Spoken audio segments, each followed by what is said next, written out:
Notimundo. Periodismo objetivo, responsable y equitativo.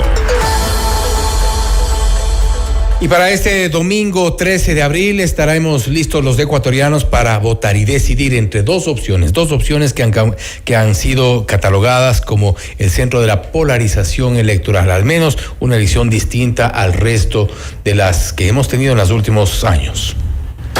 La noticia requiere profundidad. En Notimundo están los protagonistas de la noticia. Nos acompañan a esta hora Juan Cubi, analista político y activista social, y también el doctor Juan Manuel Fuertes, ex subsecretario de Gobernabilidad. Muy buenas tardes y gracias por acompañarnos. Les saludan María del Carmen Álvarez y Fausto Yepes. Y pues como lo dijo hace un momento Fausto, en medio de esta polarización en la cual pues nos encontramos este domingo, los ecuatorianos tendremos la gran responsabilidad de tomar una decisión sobre el futuro del país y hacia dónde queremos que se encamine Ecuador. Tenemos dos opciones completamente opuestas en muchos aspectos, en el ámbito económico, en el político, en el institucional, y pues ya dependerá de nosotros que decidamos cuál es el mejor camino para el país. ¿Qué podemos esperar entonces este domingo en las elecciones? Comenzamos con usted, Juan Cubi. ¿Qué hacemos? ¿Qué esperaremos para este domingo?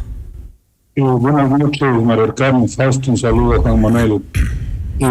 Usualmente la segunda vuelta siempre da esta impresión de que hay una polarización, de que hay un enfrentamiento, porque obviamente son dos candidatos que terminan dirimiendo una elección presidencial.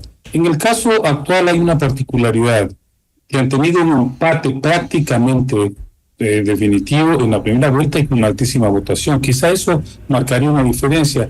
Usualmente en las elecciones anteriores ocurren cosas similares, luego se da la segunda vuelta, hay dos fuerzas que se están contraponiendo, pero lamento decepcionarle, María del Carmen, no creo que haya una polarización política en el país. Lo que hay es una polarización electoral en función de dos candidaturas, pero en el fondo son propuestas absolutamente similares. En los aspectos fundamentales de lo que sería el futuro de este país, yo creo que hay grandes coincidencias, no va a haber mayores diferencias, gana uno y el otro.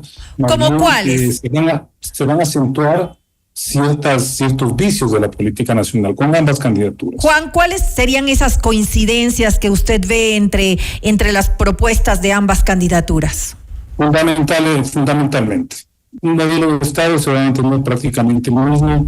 El tema de la seguridad. Fíjese lo que acaba de decir la señora Luisa González, está pidiendo la participación de Jean Topic, una persona que tenía exactamente el mismo discurso que tiene este señor Eric Prince. Si es un tema de manejar la inseguridad desde lógicas absolutamente militares, ultra especializadas. El tema internacional, si, en términos prácticos, Luisa González ha terminado sosteniendo que el dólar va a seguir siendo nuestra moneda, que no va a haber mayores variaciones en ese sentido, que era un aspecto fundamental de la economía.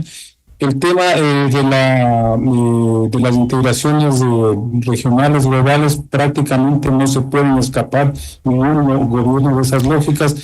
En la articulación, por ejemplo, a los intereses chinos, eso va a mantenerse. Tanto Daniel Noboa y su sector económico como los grupos que están detrás de Luisa González están totalmente relacionados en negocios, en inversiones, en exportaciones con China. Es decir, en la parte esencial, yo no creo que vaya a haber mayores diferencias con uno u otro.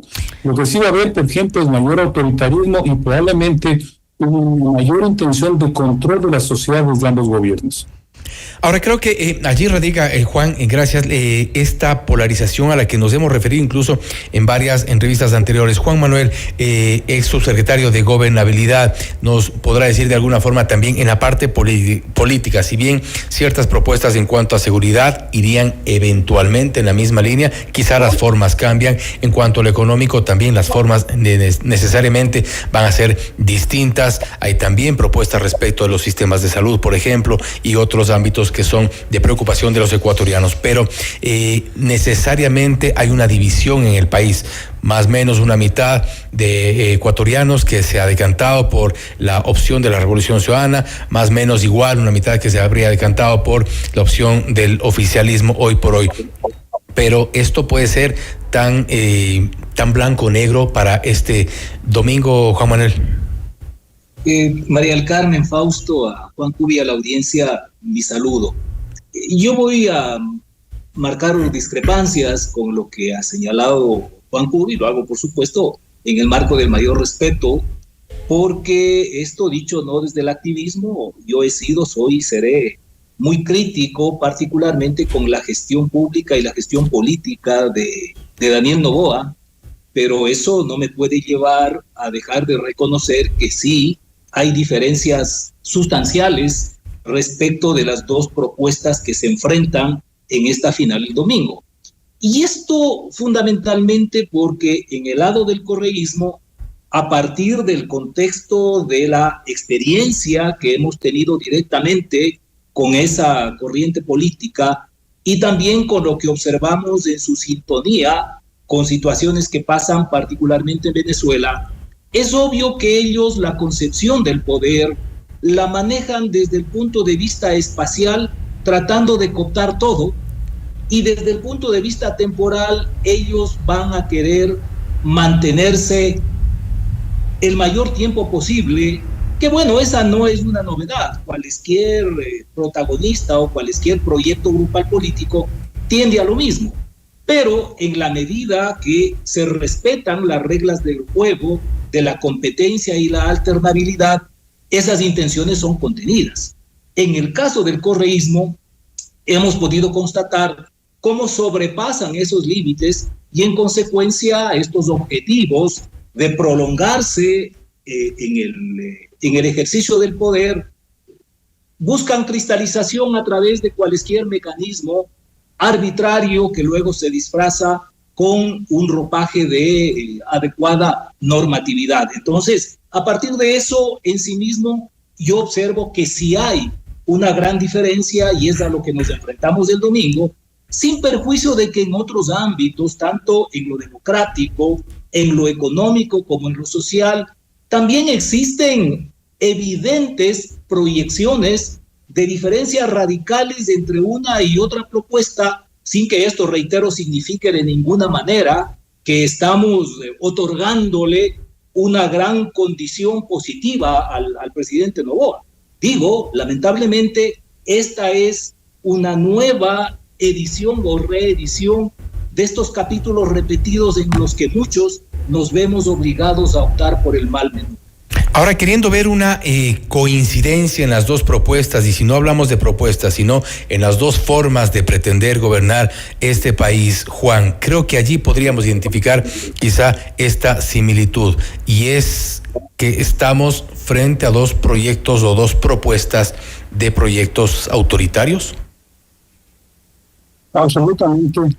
Y para eso tenemos que remitirnos del pasado. El gobierno de Correa fue un gobierno tremendamente autoritario. En el escaso año y medio que ha estado Daniel Noboa, ha dado expresiones de que su proyecto se basa mayoritariamente en el uso de la fuerza, en el ejercicio del poder del Estado.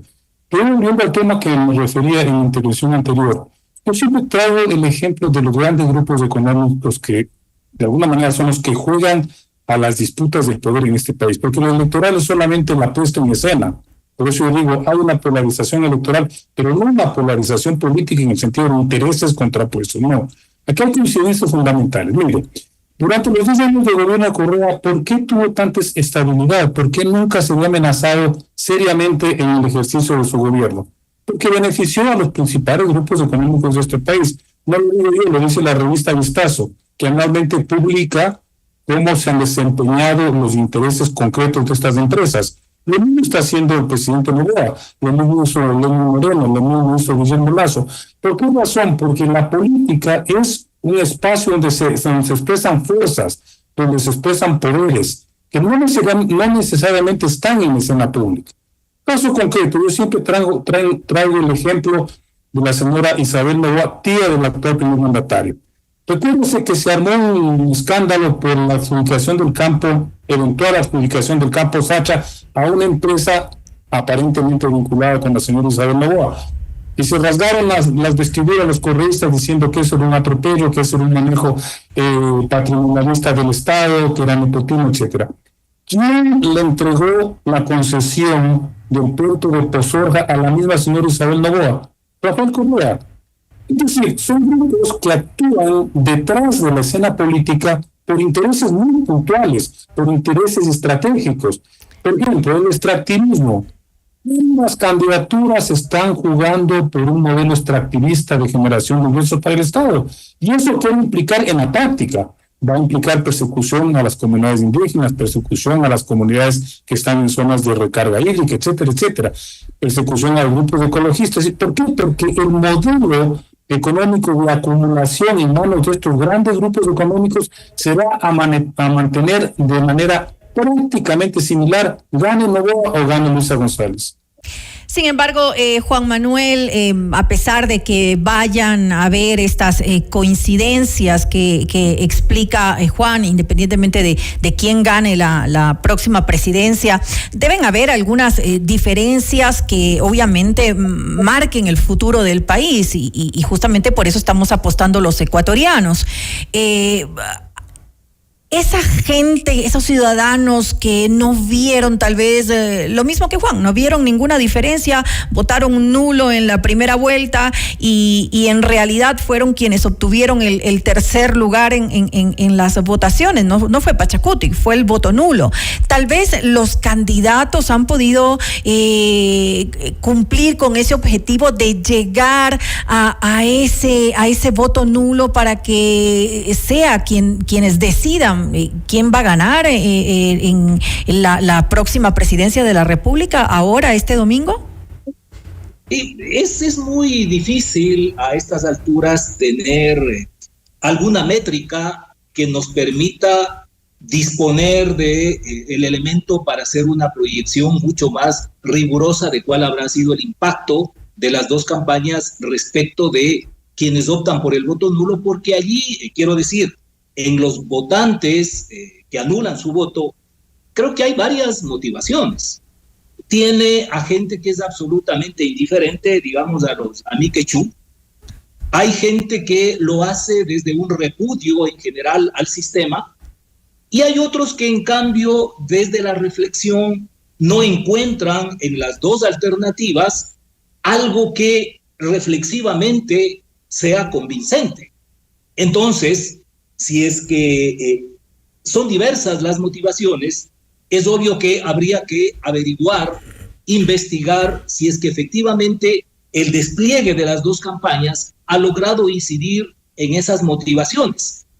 A juzgar por lo que hemos podido observar en el escenario de la campaña electoral, este último tramo, lo que de entre la primera a la segunda vuelta hemos tenido, es básicamente un enfrentamiento de improperios, de ataques sobre temas subalternos y no de discusiones que pongan en escena discrepancias de carácter programático. Que marquen una diferencia. Que buscan encontrar diferencias, ¿no? Que es lo que justamente decía Juan hace un momento.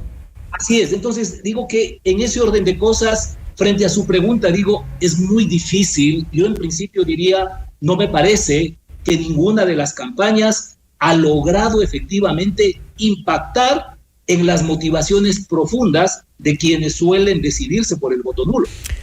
Ahora bien, más allá del ejercicio del poder como tal y de la cooptación seguramente que tendrán quien gane la presidencia de la República respecto de otras instituciones, ya vemos lo que ocurre, esta suerte de compás de espera en el que están en el Consejo de la Judicatura, en el Consejo de Participación Ciudadana y Control Social, no se diga en la Corte Nacional de Justicia, es decir, hay varias instituciones en el país que están a la espera de ver quién gana el 13 de abril para tomar incluso decisiones. Pero más allá de eso, Juan, lo que mencionabas, creo que es importante respecto, por ejemplo, del sector empresarial, el sector, las industrias, los ecuatorianos en general. El 14 de abril no va a haber un mayor cambio en sí de nuestro día a día. Los empresarios tendrán que seguir produciendo, los trabajadores tendrán que seguir asistiendo a sus trabajos, los periodistas tendremos que seguir trabajando, cuestionando y revelando lo que ocurra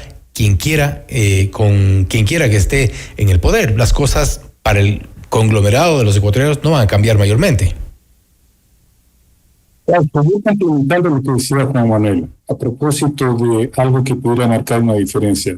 ¿ustedes les han escuchado algo a los dos candidatos a propósito de las políticas arancelarias del señor Donald Trump, que van a conmocionar no solamente al planeta o la economía global, van a impactar en el país? No. Sí, son absolutamente ignorantes ambos, desconocen totalmente lo que implica eso. Van a asumir la jefatura del Estado sin tener la más mínima idea del contexto internacional, lo cual evidencia los límites a cada uno de los dos candidatos, tanto Noboa como González, en términos de una visión de futuro, de una visión como estadistas, de una visión de los intereses de un país que se va a enfrentar a semejante avalancha de abusos y atropellos a nivel global. Yo no he escuchado que ninguno de los dos haya dicho algo que se piensa hacer frente a la decisión de Trump, solo por presentarle uno de los elementos más inmediatos. Ahora bien, yo creo, Fausto y María del Carmen, que el lunes 14 de abril o el domingo 13 por la noche, lo peor que le podría pasar a este país es que exista el mismo empate técnico de la primera vuelta. Eso sería gravísimo. De acuerdo. Porque el que pierda va a impugnar al ganador, de cualquiera de ambos lados. Y eso nos va a colocar como país en una encrucijada, va a una situación de absoluta inestabilidad, de conmoción interna.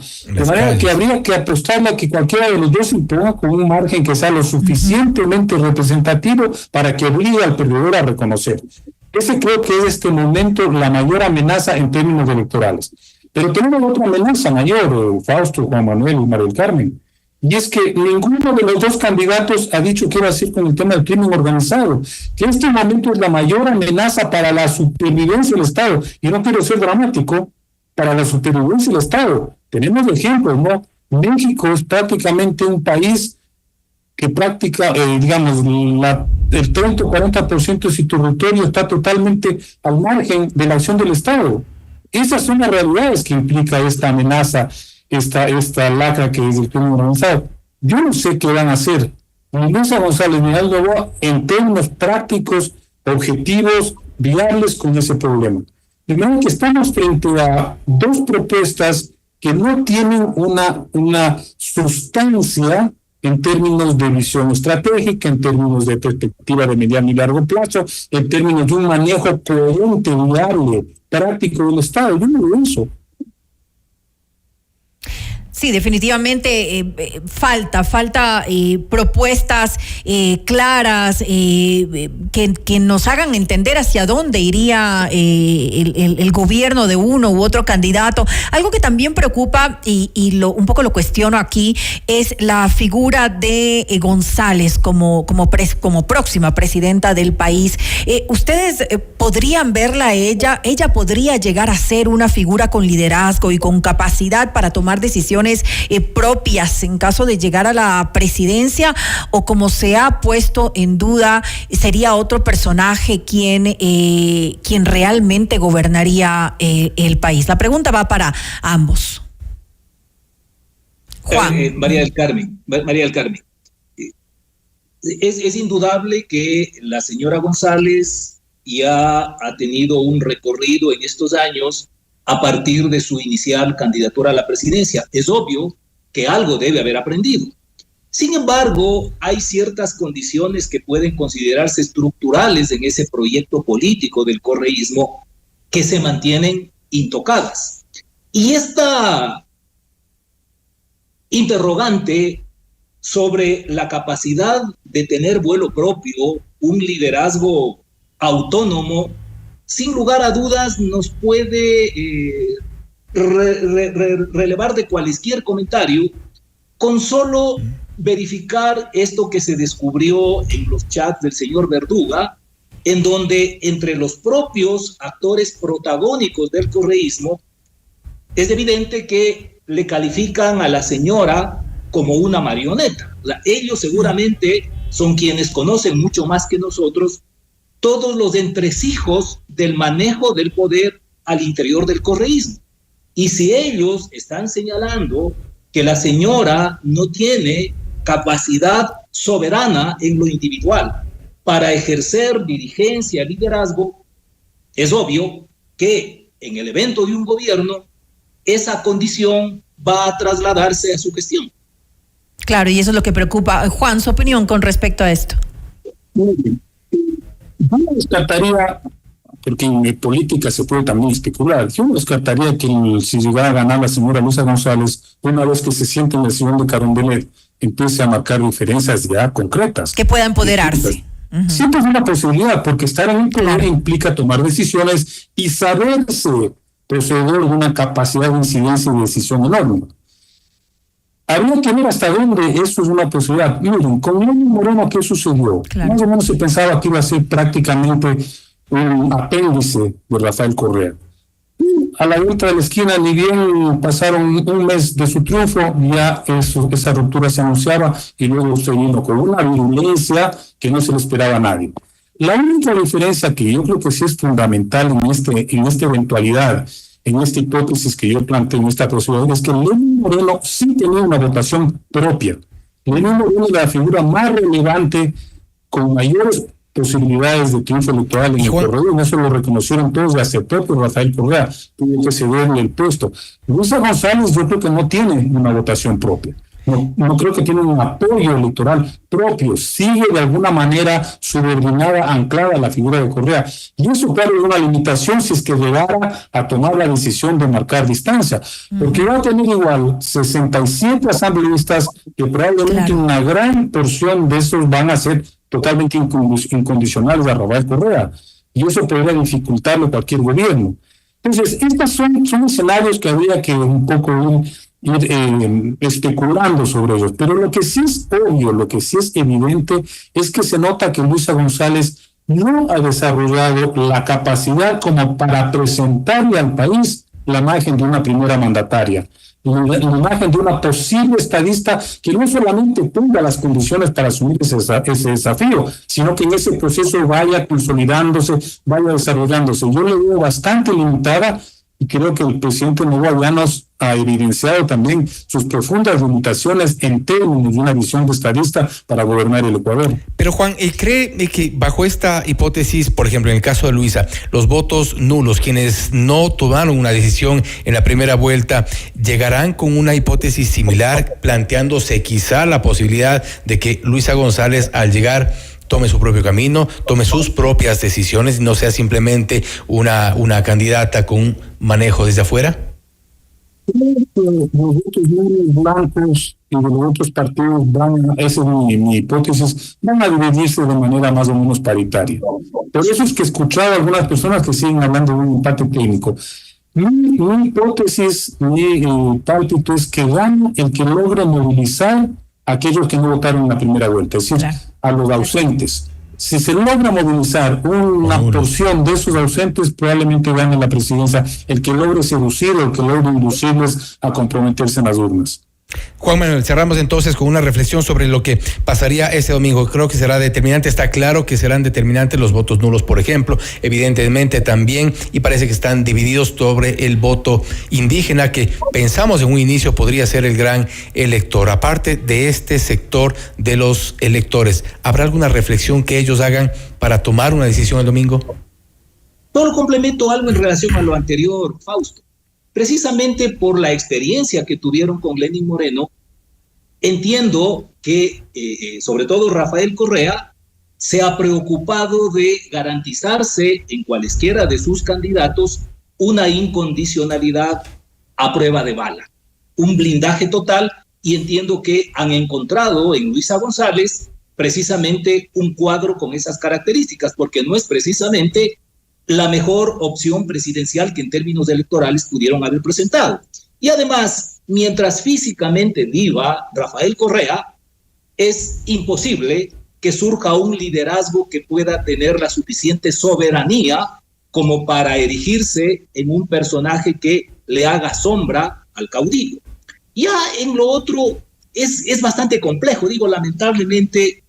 Los sondeos de opinión han demostrado un fracaso en el mundo entero, y en el caso puntual del Ecuador, las empresas que se dedican a esto no se han convertido en instrumentos para contribuir al levantamiento y al despliegue de la estrategia electoral, sino más bien en una herramienta de proselitismo.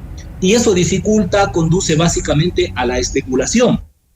Mi impresión es que no ha habido la potencia en las dos campañas como para cambiar las voluntades de quienes tienden al voto nulo. Coincido con Juan que efectivamente la diferencia va a estar por un lado en la movilización de quienes votaron en blanco, quienes no acudieron a votar en la primera vuelta, y en lo personal también creo que va a ser determinante el voto del exterior, y ahí eventualmente puede tener una ventaja interesante el candidato Noboa. No creo que en lo que resta de los días de esta semana pueda suceder un hecho trascendental, más allá de que es evidente que se han guardado algunas cartas como esta adhesión de Topic, como esta declaración de la viuda de Villavicencio, que pueda estremecer el escenario de tal manera que eso incida en un drástico cambio de voluntad de una buena porción de los electores. Varias decisiones y reflexiones que deberán hacer quienes en la primera vuelta no se decantaron por ninguna de las dos candidaturas, y seguramente serán quienes decidan lo que ocurra en nuestro país. A Juan Cubia, a Juan Manuel Fuertes, gracias nuevamente por haber estado con nosotros y por acompañarnos con estas reflexiones ya a pocas horas de que termine la campaña electoral, y el viernes, como decíamos al inicio del noticiero, entrar ya por fin en este silencio electoral. A los dos, gracias. Y algo muy importante para finalizar es que esperemos que sí, que ocurra lo que dijo hace un momento Juan Cubi, que haya un margen significativo a favor del candidato ganador para el próximo presidente de la República. Eso es realmente importante. Importante. Nuevamente, gracias a los dos. Gracias. Buenas noches. Claro, y a propósito de esta reflexión, la consecuencia, lamentablemente, un margen muy estrecho, sería ver nuevamente en las calles. Ya vivimos en algún momento las dos bandos en los exteriores del Consejo Nacional Electoral reclamando, también con actos a veces un poco salidos de tono, de violencia. Eso es lo que no queremos ya los ecuatorianos, no queremos a la gente en las calles reclamando por este tipo de resultados. Ojalá, sea cual fuera el resultado, hay un margen suficiente para que la candidatura que esté del otro lado reconozca los resultados y pues tengamos ya un rumbo definido, al menos ya el día lunes 14 de abril. Así es, que lo que pase el domingo sea siempre para beneficio del país. Esto es Notimundo Estelar, siempre bien informados. Usted está escuchando Notimundo.